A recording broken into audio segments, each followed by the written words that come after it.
Breaking news! The rumors swirling aren't just about potential, they're about dominance, arrogance, and a team that could be poised to rewrite AFC West history this year. What I'm about to share with you isn't speculation. It's straight from the people who were there, watching it unfold in real time, including voices from the other sidelines who reluctantly admit this Broncos team is real. And after hearing the details, you might start thinking about February's football game in Denver in a very different way. But before we dive into all the details, if you've been a Broncos fan for over 20 years, hit like. It's always good to see the pride of Broncos country alive and well. And if you feel that way, leave a comment saying, "Go, Broncos!" My heart bleeds orange and blue. Now, let's get to it. First off, the Broncos may have dodged a major bullet in the draft. A lot of hype surrounded Ashton Jeanty out of Boise State, and I'll admit, even I thought he could be a good pickup. But his college tape came against low-level competition, guys who now sell insurance more than they play football, and that raised questions. Fast forward to his debut as a Raider,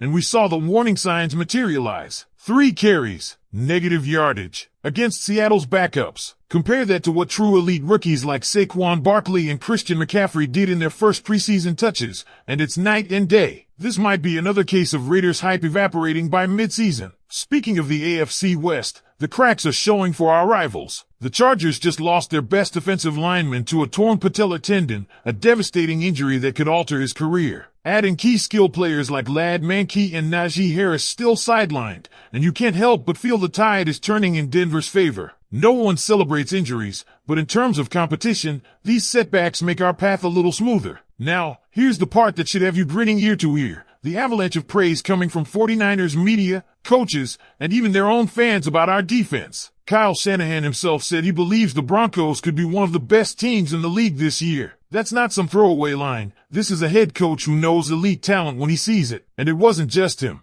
Bay Area radio this morning was practically gushing over the Broncos defense, calling it not just good, but unbelievable with a confidence and swagger that makes them fearsome. The defensive line, being called easily top 5 in the NFL. The secondary, getting respect even from those who thought they knew our weak spots. Add in the massive upgrades with Talanoa Hufanga and Dre Greenlaw, 2 players known for hitting hard enough to make opponents think twice, and we're talking about a defensive spine that could rival the no-fly zone era. And let's not forget, this unit led the league in sacks last season and still found ways to get better. Vance Joseph is getting his flowers too. After a failed head coaching stint, many wondered if he'd have the humility and focus to thrive as DC again. Not only has he done that, he's built a defense that other franchises are openly envious of. Some are even suggesting he could stay long-term, pulling a Steve Spagnuolo and stacking up rings right here in Denver. Offensively, the run game looks stronger than expected. Against the San Francisco defense uniquely built to stop wide zone runs, Denver backs were averaging around 6 yards per carry in drills, an encouraging sign compared to the sluggish 2- and 3-yard gains from earlier in camp. And while Will Lutz had an off day missing 3 field goals, the rest of special teams and the offense have been in sync. And yes, Bo Nix is winning people over fast. Even 49ers fans who didn't consider themselves believers are now admitting they're impressed. The rookie QB is showing poise, accuracy, and leadership that has media and opponents alike rethinking their preseason assumptions. Broncos fans, this is the kind of preseason momentum you dream about, a defense being talked about like it's the best in football, an offense showing real potential, and rivals stumbling before week 1 even kicks off. The swagger is back in Denver, and if the connection between Payton's offense and Joseph's defense clicks like it's looking right now, we could be talking about more than just a playoff run. And here's where things get even more interesting. That joint practice with the 49ers didn't just showcase our strengths, it revealed the kind of attitude that can carry a team deep into January. Multiple reporters on site said the Broncos defense wasn't just playing hard, they were chirping, talking, and letting the Niners offense know exactly who was running the show. You could see Trent Williams, one of the best tackles in the game, jawing with our guys because of how much swagger they were bringing. That's not immaturity, that's confidence, the kind that comes from knowing you can back it up on the field. Even the scuffles and little shoves you hear about aren't a bad sign. They're a byproduct of intensity, and if you think back to last year, the Broncos didn't get the benefit of these joint practices at all because of injuries. Sean Payton and Kyle Shanahan both know these reps are more valuable than preseason games,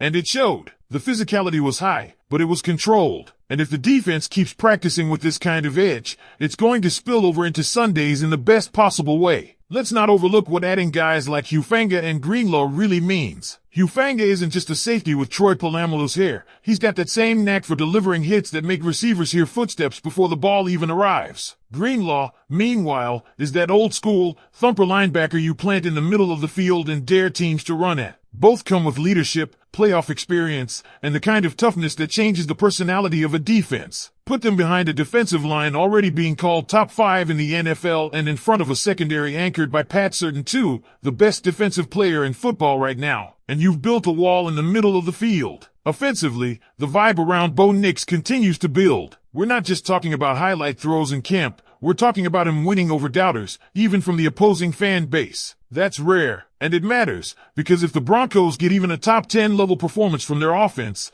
combined with a defense that looks like this, the math says you're talking Super Bowl contention. Yes, there are still questions. The running back room hasn't had a breakout star grab the headlines yet, and some fans still want to see more before declaring it a strength. But the scheme shift to a wide zone attack is already showing signs of working, and Sean Payton's confidence in the ground game is obvious. And when your offensive line, even with some inconsistencies, is creating lanes for 5 and 6 yard gains against a defense that practices against that scheme every day, that's worth noting. From the outside looking in, the 49ers' own media and content creators were stunned at just how good Denver looked in all 3 phases. That's not hype coming from within the building. That's respect from a team that's been in multiple NFC championship games. And when your opponent walks away talking about your swagger, confidence, and unbelievable defense, you know you're leaving a mark. The pieces are in place, the energy is high, and the early signs say this team has the talent and mentality to make a serious run. The only thing left is to carry this momentum into the season and prove it week after week. Broncos country, if this team stays healthy and keeps playing with this fire, we might be watching the start of something special. If you believe the Denver Broncos are about to shock the NFL this season, hit that subscribe button,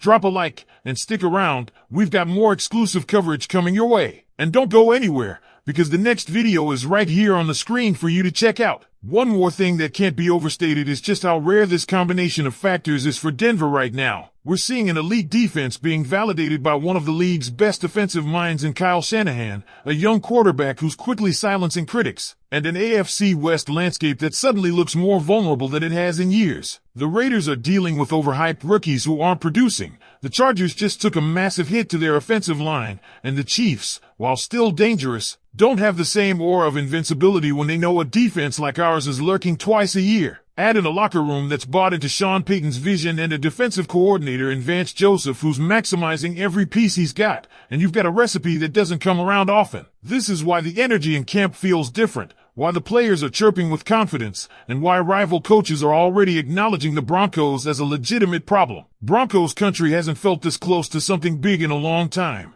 and you can sense it's just the beginning.